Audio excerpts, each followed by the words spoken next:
नमस्कार।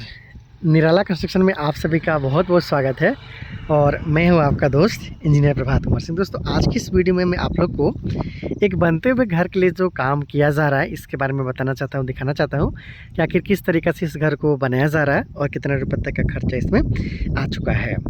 हालांकि इस बनते हुए घर में कुछ गलत काम भी किया जा रहा है, इसके बारे में बताऊँगा जिससे आपको अपने बनने वाले घर के लिए आइडिया ज़रूर मिल जाएगा। जैसे कि यहाँ पे जब कॉलम और बीम का कास्टिंग देख पा रहे हैं, बिल्कुल भी सही दिशा में आपको जाता हुआ नज़र नहीं आएगा। इसका साइज़ भी देखा जाए अगर इस एंगल से, तो ऊपर की तरफ कम और नीचे की तरफ आपको बिल्कुल बाहर की तरफ निकला हुआ नज़र आता है। इतना दूर का जो बीम है उसका शेप कुछ और है, पीछे का शेप कुछ और है। इसके साथ साथ काफ़ी हनीकॉम्ब वगैरह भी यहाँ पे आया हुआ है और कई जगह पे तो ऐसा भी है, ये आप देख पा रहे हैं कि इस बीम में जो लगाया गया है सरिया रिंग के रूप में, वो भी आपको यहाँ पे नज़र आ रहा है। कई जगह पे बाइंडिंग वायर वगैरह इस तरीके से आपको नज़र आ रहा है।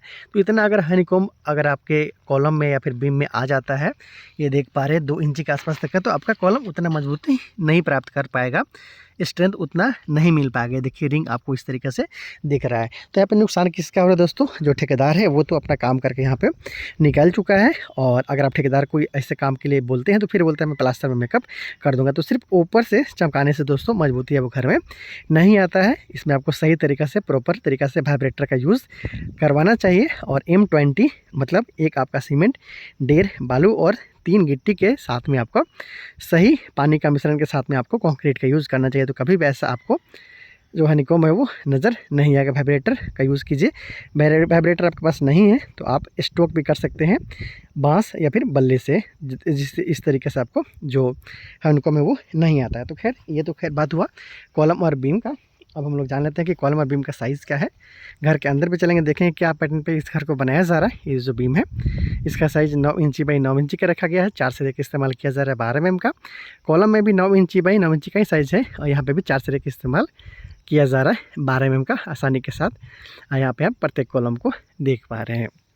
तो इस घर के अंदर भी चलेंगे, लेकिन उससे पहले इसके साइज़ के बारे में जानें। तो इस घर को लगभग 30 फीट बाई 30 फीट में बनाया जा रहा है, मतलब 900 स्क्वायर फीट में इस घर को बनाया जा रहा है। और विंडो सिल लेवल तक ऑलमोस्ट यहाँ पे ब्रिक वर्क का काम हो चुका है, कुछ जगह पे लिंटर लेवल तक भी काम हो चुका है। तो चलिए अंदर आपको दिखा देता हूँ, बताता हूँ कि कैसे इसको बनाया जा रहा है।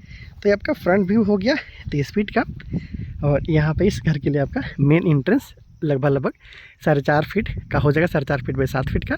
इधर आपको मिल जाएगा घर के लिए सीढ़ी, इधर आपको इस घर के लिए मिल जाएगा किचन। तो चलिए आपको दिखाते हैं। जैसे ही आप घर में एंटर होते हैं आपको लेफ्ट साइड मिल जाता है सेप्टिक टैंक, क्योंकि जगह कम है। और सेप्टिक टैंक के ऊपर में इस तरीके से आपको सीढ़ी के लिए निकला हुआ ये सरिया नज़र आ रहा है। इस तरीके से पहला फ्लाइट पार्ट, फिर लैंडिंग, फिर सेकंड फ्लैट पर तो घर के छत पे आप चले जाते हो।